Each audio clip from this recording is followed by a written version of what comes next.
Welcome, fellow wanting to drive people. It's me once again, Permit Quiz Liz, here to expand your mind with more essential driving knowledge to help you pass the written test at the DMV. We're calling today's video the 20 hardest questions you must memorize.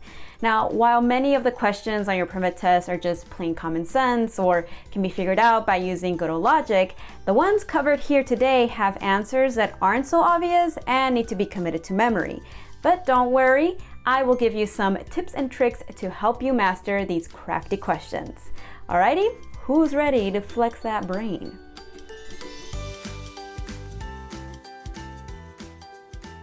All right, y'all, get those thinking caps on. We're gonna start with the 20th hardest question and then work our way down to question number 1. So, hardest question number 20. You should dim your lights for oncoming vehicles or when you are within 300 feet of a vehicle, A, approaching you from behind, B, you are approaching from behind, or C, you have already passed. Correct answer for this one is B, you are approaching from behind. As with most questions involving numbers and distances, this one is kind of tricky. So dim your high beams to low beams when you're within 300 feet of a vehicle that you are approaching from behind. That you are approaching from behind, okay? So to give you an idea of what 300 feet is, it's basically the length of a football field or an entire city block. Now, if you leave your high beam lights on within 300 feet of a vehicle that you're approaching from behind, the lights will reflect in the rearview mirrors of the driver ahead of you, and that's just not cool. So just remember how Mother Goose used to say it. Approaching another vehicle from behind, dimming lights at 300 feet is so kind, yeah. Question number 19. You can be fined up to $1,000 and jailed for 6 months if you are cited for A, dumping or abandoning an animal on a highway, B, making a U-turn from a center left turn lane, or C, parking in a bicycle lane. Correct answer for this one is A, dumping or abandoning an animal on a highway. Do not dump or abandon animals on a highway. This crime is punishable by a monetary fine, 6 months in jail, or even both. Now, if you accidentally kill or injure an animal on the road, just call the nearest Humane Society or the police or CHP. Don't try to move an injured animal or leave an injured animal to die. To me, this one is pretty easy to remember because the 2 wrong answers don't seem like they could possibly involve jail time. I mean, like no one's gonna lock you up for making a bad U-turn or parking in a bike lane. However, if you dump or leave an animal to die on the road, you could lose $1,000 and end up in the slammer, which just makes sense to me. Question number 18. If your driving record shows that you failed to appear in court after receiving a traffic ticket, the DMV may A, suspend the registration of the vehicle you are driving, B, suspend your driving privilege until you appear in court, or C, restrict your driving privilege. Correct answer is B, suspend your driving privilege until you appear in court. If you get a traffic ticket and do not appear in court, the DMV will suspend your driving privilege until you appear in court. This is a tough one because a lot of people choose the answer C, restrict your driving privilege, which sounds pretty good, not gonna lie, but the key is to focus on the symmetry between the question and the correct answer. Fail to appear in court is in the question, and likewise, until you appear in court exists in the correct answer. Easy peasy. Question number 17. It is illegal to leave a child 6 years of age or younger unattended in a motor vehicle. A, if the child is supervised by a person 12 years or older. B, when weather conditions present health or safety risk to child. Or C, when keys left in the ignition could result in injuries. The correct answer is A, if the child is supervised by a person 12 years or older. It is illegal to leave a child 6 years of age or younger unattended in a car when weather conditions present a significant risk to the child's health or safety, or if the keys are in the ignition. Think of it like this. If a 6-year-old is left in the car, then they need a person of at least twice their age with them. So 6 times 2 equals 12. Usually math just confuses things, but in this case, I think it helps. Question number 16, smoking inside a vehicle when a person younger than 18 years of age is present is A, legal if it is your child, B, illegal at all times, or C, not restricted by law. Correct answer is B, illegal at all times. To be honest, I'm very surprised that this question even made it to the list. Why would anybody smoke inside of a car when there are children in there too? Obviously, it's a health issue, but also very illegal. It doesn't matter if it's your own kid or somebody else's. Bottom line, never smoke in a vehicle when there's a child in there. Question number 15. It is illegal for a person 21 years of age or older to drive with a blood alcohol concentration, or BAC, that is blank or higher. A, 0.08%, B, 0.10%, or C, 0.05%. Correct answer for this one is A, 0.08%. It is illegal for anybody over 21 to drive with a BAC of 0.08%. The rules are even more strict for commercial drivers and those under 21, but this question only focuses on those 21 and older. So this one is one of those numbers that you'll just have to memorize. Maybe kind of cheesy rhyme to help you remember is 21 years old, can't drive straight with a BAC of 0.08. Yeah, I don't know. I like these rhymes. Next question, number 14. Unless otherwise posted, the speed limit in a business district is A, 25 miles per hour, B, 20 miles per hour, or C, 30 miles per hour. Correct answer is A, 25 miles per hour. This question sneaks up on you because everyone knows that the speed limit in residential neighborhoods is 25 miles per hour, so they just assume that the default speed limit in a business district would be faster. Not true. Unless otherwise posted, the speed limit in a business district is also 25 miles per hour, just like in a residential area. Question number 13. It is illegal to leave a child 6 years of age or younger unattended in a motor vehicle. A, when the keys are in the ignition, B, if the child is with a 12-year-old brother or sister, or C, on a cold, rainy day and all the windows are closed. Correct answer is A, when the keys are in the ignition. Yes, this question is very similar to question number 17, but it is worded a little differently.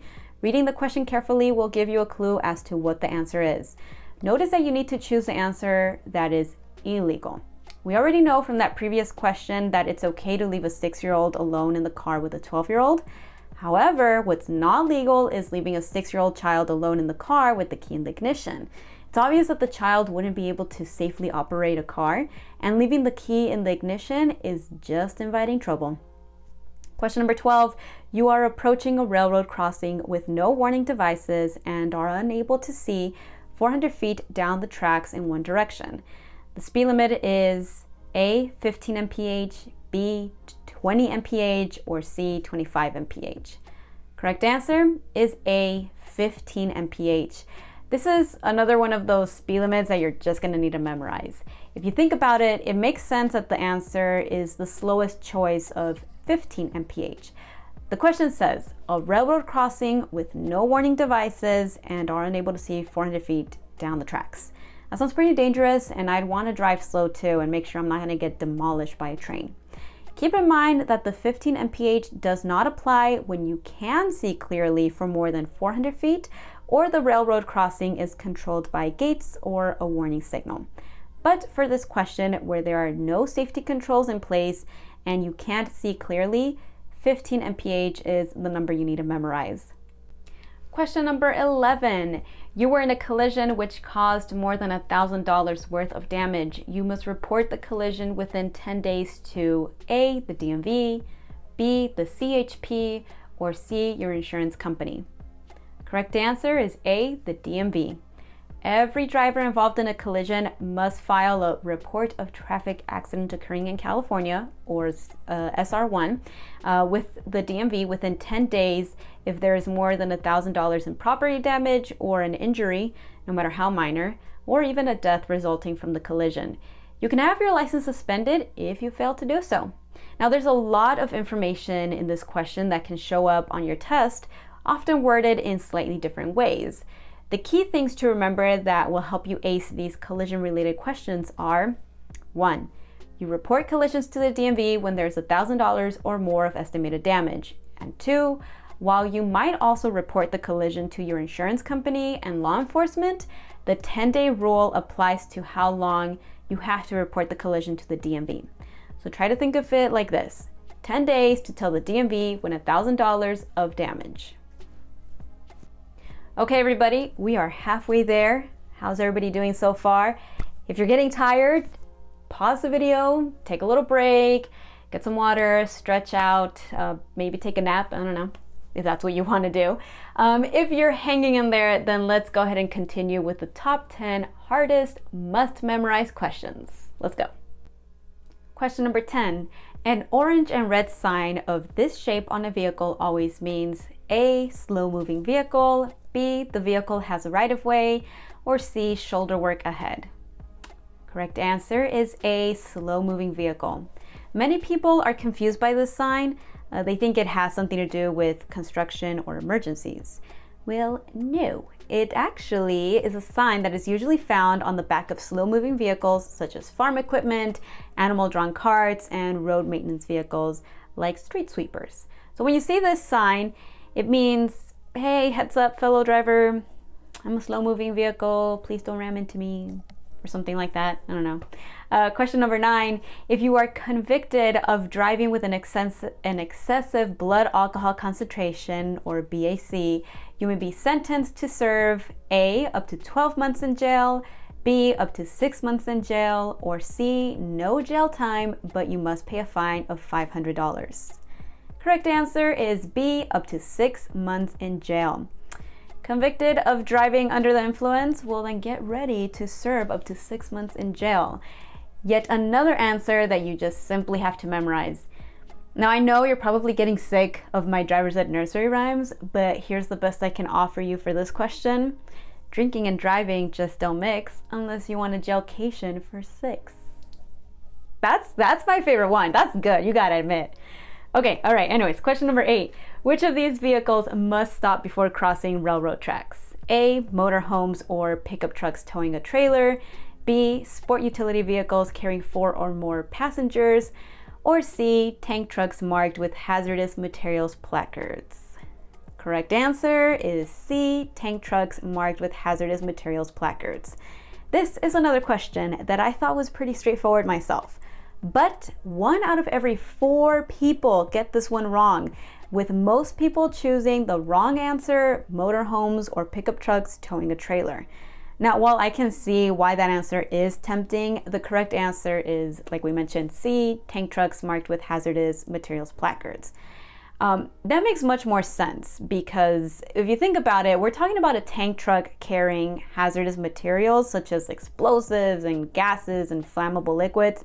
I mean, if a train were to hit that, well then let's just say it would be the opposite of good. Thankfully, all tank trucks with hazardous loads have to stop before crossing railroad tracks.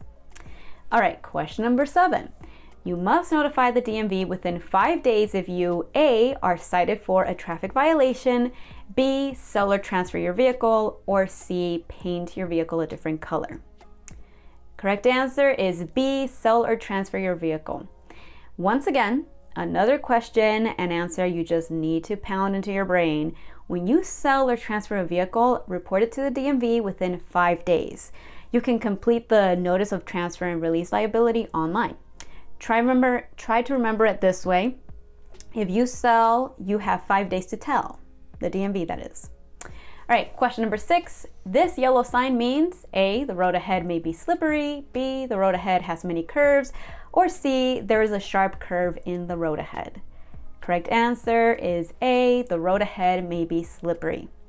Contrary to 25% of students who incorrectly think that this warning sign means the road will be curvy, this sign actually means slippery when wet and warns you that the road surface ahead is a lot more slippery than others when it's wet or it's icy. Signs that warn you of curves will always have curved arrows. The slippery when wet sign has a car followed by 2 squiggle lines that look like 2 letter S's. So just remember the S's are for slippery. And now question number 5, which child requires a child passenger restraint system? A, a 6-year-old who is 4'10", B, an 8-year-old who is 4'9", or C, a 7-year-old who is 4'7". Correct answer is C, a 7-year-old who is 4'7". Any child under the age of 8 years and less than 4 feet 9 inches tall must be secured in a federally approved child passenger restraint system and ride in the backseat of the vehicle. 30% of students get this wrong.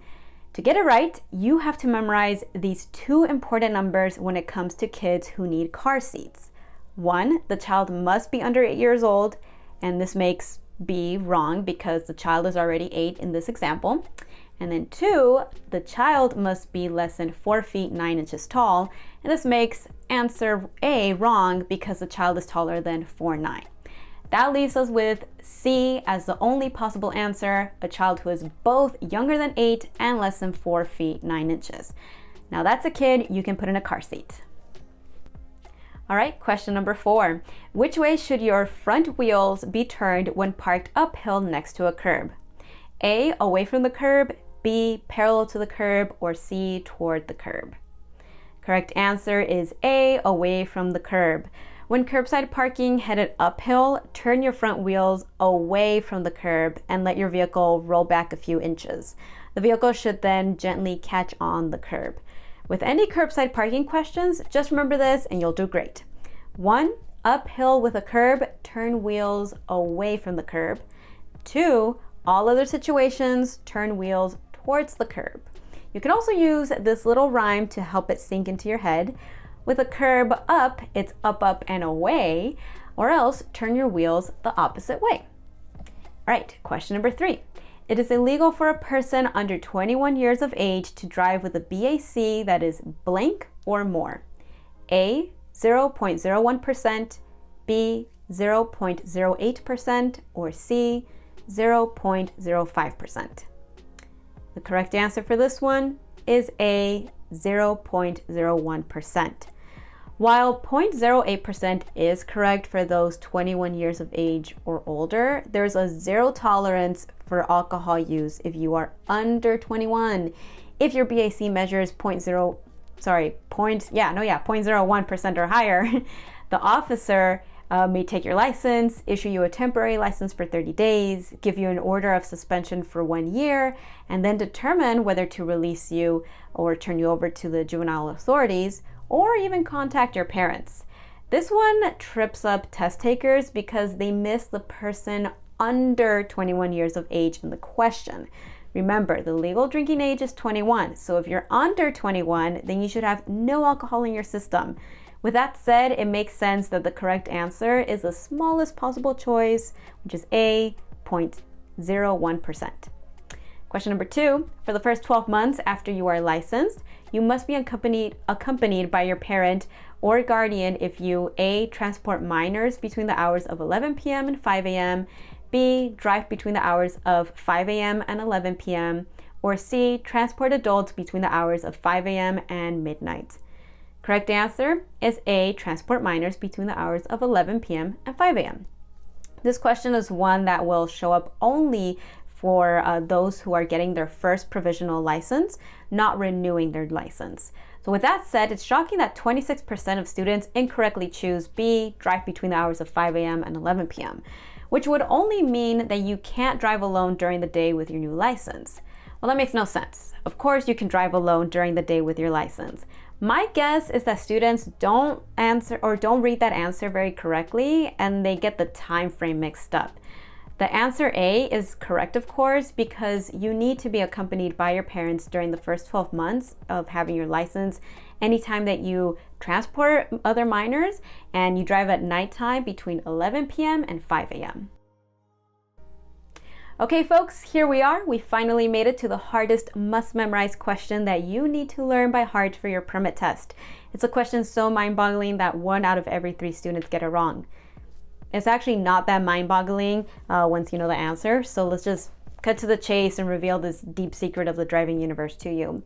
The question, number 1, a white painted curb means A, loading zone for passengers or freight, B, loading zone for passengers or mail only, or C, loading zone for freight only. Correct answer is B, loading zone for passengers or mail only. All painted colored curbs have special parking rules. White painted curbs allow vehicles to stop only long enough to pick up or drop off passengers or mail.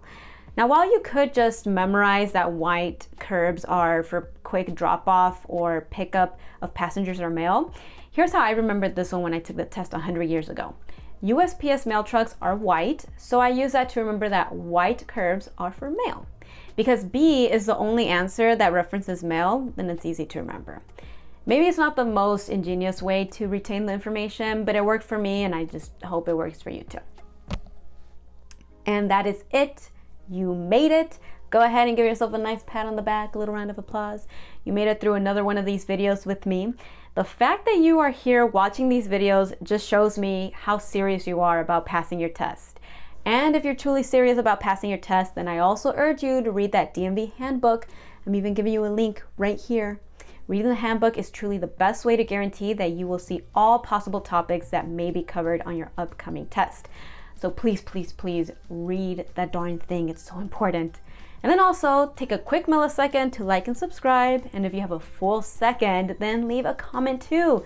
We appreciate everyone who watches and interacts with us. It really does make a difference, and it keeps me driven to make more videos for all of you guys. Until then, my driving fam, please stay safe out there, and I will see you in the next video. Bye, everybody.